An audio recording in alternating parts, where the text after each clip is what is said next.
हरिओम. सगळ्यांना 21 जून आज आंतरराष्ट्रीय योग दिवस या निमित्ताने सगळ्यांना खूप खूप हार्दिक शुभेच्छा. आंतरराष्ट्रीय योग दिनाचाच फक्त योग केला पाहिजे असं नाहीये, पण बरेचसे लोक योग दिन आहे म्हणून करतात, पण असं नाही आहे. योग तर रोज करण्याची गोष्ट आहे. अगदी तो एक आपला जीवन पद्धतीचा अनिवार्य असा भाग झाला पाहिजे की रोज जसं आपण जेवतो तसंच रोज योग हा केला गेला पाहिजे, कारण तो आपल्या आरोग्यासाठी आहे. इतर कुठलेही छोटे आजार मोठे आजार होणे, त्याच्यानंतर डॉक्टरकडे जाणे ह्याच्यापेक्षा जर आपण नित्य नियमाने जर योग करत राहिलो तर आपल्याला डॉक्टरांकडे जाण्याची गरज उरत नाही. तर आपलं आरोग्य हे आपल्या हातात आहे आणि ते कसं आपण मेंटेन ठेवतो हे पण आपल्या स्वतःवर आहे.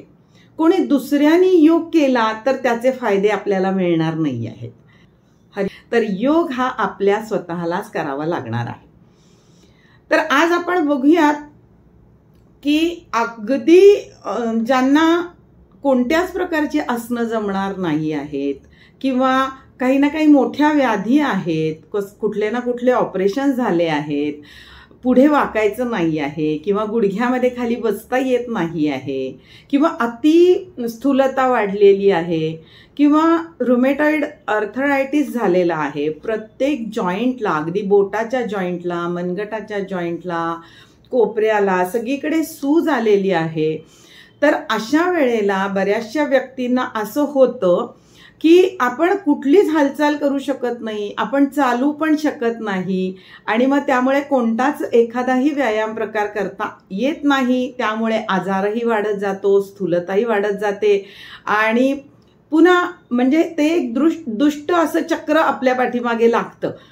तर मग ह्याच्यातून सुटकारा होत नाही. व्यायाम करत नाही म्हणून हे आजार आणि स्थूलता वाढत जाते. आजार आणि स्थूलता वाढत गेल्यामुळे परत योग करता येत नाही, असं ते चक्र आपल्या मागे लागतं. मग आता ह्याच्यासाठी आपण काय करू शकू ते आज आपण आपल्या व्हिडिओमध्ये बघणार आहोत. व्हिडिओ पूर्ण बघा म्हणजे तुम्हाला त्याचं पूर्ण व्यवस्थित कसं करायचंय, काय करायचंय हे व्यवस्थित मार्गदर्शन मिळेल. कुठलंही ज्ञान हे अर्धवट घेऊ नका.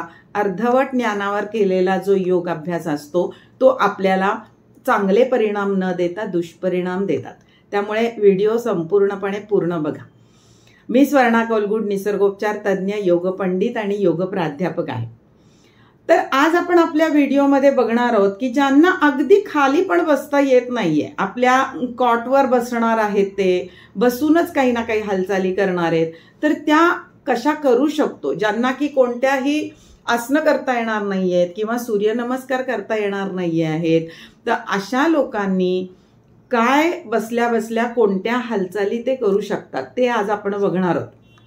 बघा, आपल्या पायाच्या बोटापासून ते आपल्या डोक्यापर्यंत जेवढे काही जॉईंट्स आपल्याला देवाने दिलेले आहेत, जिथे जिथे आपल्याला सांधे दिलेले आहेत, त्या प्रत्येक सांध्याची हालचाल रोज झाली पाहिजे. मग ही तर निदान आपण बसल्या बसल्या करू शकतो. तर आजच्या व्हिडिओमध्ये ते आपण बघणार आहोत की प्रत्येक सांध्यांच्या हालचाली आपण बसल्या बसल्या कशा करू शकतो, तर ते पण बघणार आहोत. त्याच्यानंतर आपण बघूयात की योग हा सगळ्यांसाठी सांगितलाय, म्हणजे 12 वर्षाच्या पुढच्या सगळ्यांनी योग करायला हरकत नाही. 12 वर्षापर्यंतच्या मुलांनी करू नये, कारण त्यांच्या हाडांमध्ये अजूनही ठिसूळता असते. खनिज पदार्थांची त्याच्यामध्ये वाढ झालेली नसल्यामुळे सॉफ्ट असतात त्यांचे हाडं आणि त्यामुळे जर आपण त्यांना आसनं वगैरे सांगितली तर त्यामध्ये बाक येऊ शकतो. त्यामुळे फक्त मुलांसाठी जसं की सूर्यनमस्कार करू शकतात किंवा वृक्षासन सारखी वर ताण देणारी आसनं ते करू शकतात किंवा पुढे वाकणारं पश्चिमोत्तानासन जे आहे ते करू शकतात.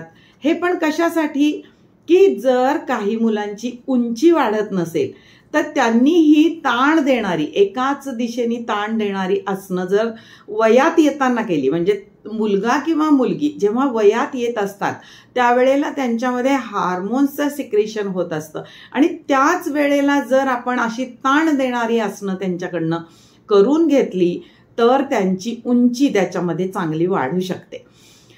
तर मग हे उंची वाढवण्याचे जे उंची संवर्धन वर्ग चालतात त्यामध्ये हे करून घेतलं जातं. आम्ही पण हे वर्ग घेतो आणि असं करून घेतलं जातं. त्यामुळे पाठीच्या कण्यामध्ये म्हणा किंवा मांडीच्या हाडामध्ये म्हणा ही उंची चांगल्या प्रकारे वाढू शकते. तर 12 वर्षाच्या आतल्या मुलांनी मात्र जो योग सांगितलेला आहे पतंजली ऋषींनी तो 12 वर्षाच्या आतल्या मुलांनी करायचा नाही, पण 12 वर्षाच्या पुढच्या सगळ्यांनी करायला सांगितलंय. म्हणजे त्याच्यामध्ये श्लोक असा सांगितलाय बघा, युवा वृद्धोती वृद्धो वा व्याधितो दुर्बलोपी वा अभ्यासात सिद्धिमाप्नोती सर्व योगेश्वतंद्रितः. म्हणजे काय की युवा असू दे किंवा वृद्ध असू दे, व्याधीग्रस्त असू दे, दुर्बल असू देत किंवा व्याधितो दुर्बलोपी वा अभ्यासात सिद्धिमाप्नोती. जर तुम्ही नियमाने ह्याचा अभ्यास करत राहिले, साधना करत राहिले, त्याचा अगदी पाठपुरावा केला, जे आपल्याला जमतंय ते नित्य नियमाने जर आपण करत राहिलो त्याचा अभ्यास, तर आपल्याला खूप साध्य होतं, फायदा होतात, काही सिद्धी प्राप्त होतात असंही त्या श्लोकामध्ये सांगितलेलं आहे. की तुम्ही जे काही ध्येय साधायचं ठरवलेलं आहे ते निश्चितपणे तुम्ही साध्य करू शकता. मग ते अगदी 90-95चं जरी वय असेल तरी सुद्धा तुम्ही नित्य नियमाने केलेली साधना ही तुम्हाला निश्चितपणे फायदे देऊ शकते. पण वयाप्रमाणे, व्याधीप्रमाणे करण्याचा योग हा वेगळा वेगळा असू शकतो.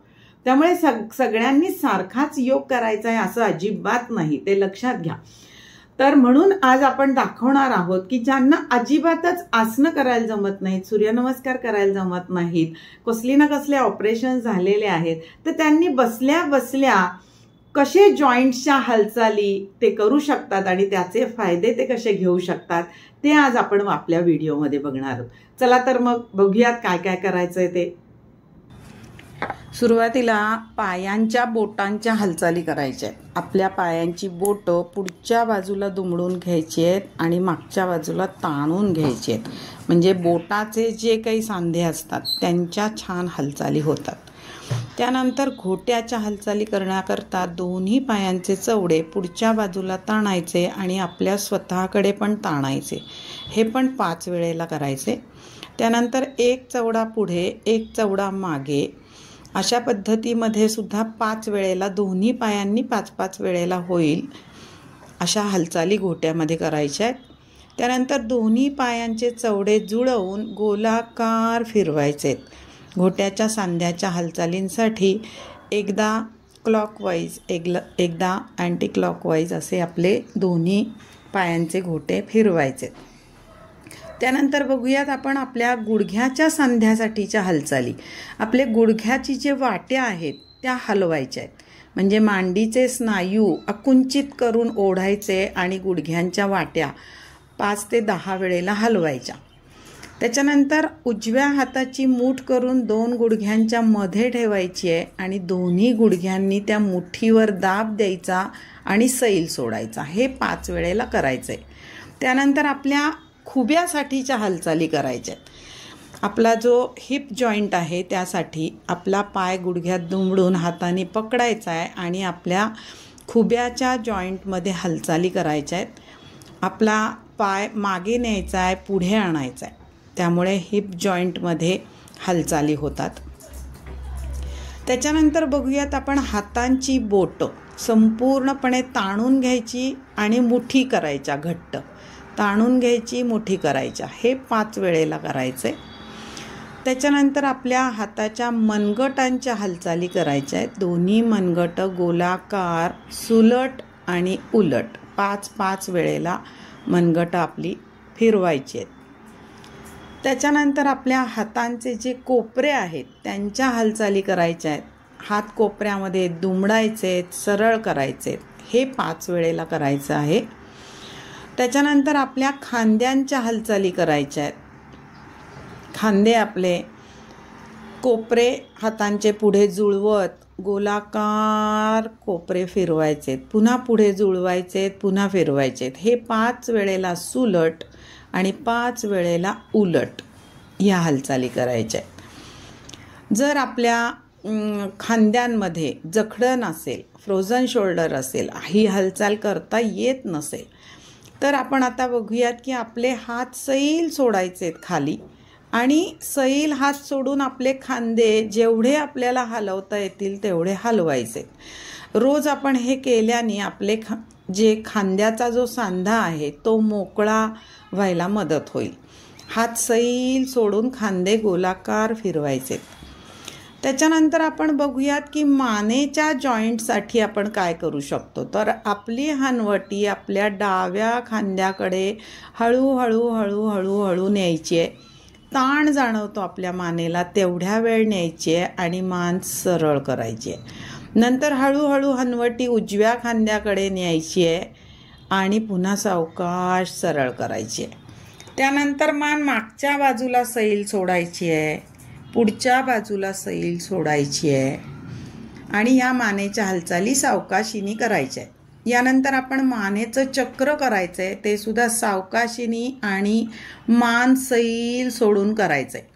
डाव्या बाजूकडून जाऊन उजव्या बाजूकडून मान खाली, पुन्हा उजव्या बाजूकडून जाऊन मागच्या बाजूनी येत, डाव्या बाजूनी येत, मान समोरून खाली आणि सरळ करायची. ह्या झाल्या मानेच्या हालचाली. त्यानंतर आपण डोळ्यांसाठी पण व्यायाम रोज करायचेत. आपला उजव्या हाताचा अंगठा समोर धरायचा आहे, अगदी नजरेसमोर, आणि नंतर तो उजव्या बाजूला हळूहळू न्यायचा आहे. डोळ्यांनी त्या अंगठ्याकडे बघायचं आहे, मान फिरवायची नाही आहे. जिथपर्यंत हात मागे जाईल, जिथपर्यंत आपल्याला डोळ्यांनी दिसेल तिथपर्यंत बघायचं आहे. एक 5-10 सेकंद थांबायचे आणि पुन्हा अंगठा पुढे आणायचा आहे. त्याच्यानंतर हाच हाताचा अंगठा वर छताकडे न्यायचा आहे, डोळ्यांनी त्याच्याकडे बघायचं आहे, मान मात्र वर करायची नाही आहे. यामुळे डोळ्यांना खूप ताण जाणवतात आणि रक्ताभिसरण डोळ्यांचं खूप सुधारतं. आता अंगठा खालच्या बाजूला न्यायचा आहे, मान सरळ ठेवत डोळ्यांनी अंगठ्याकडे खाली बघायचे. पुन्हा आपला अंगठा नजरेसमोर आणायचा आहे आणि खाली घ्यायचा आहे.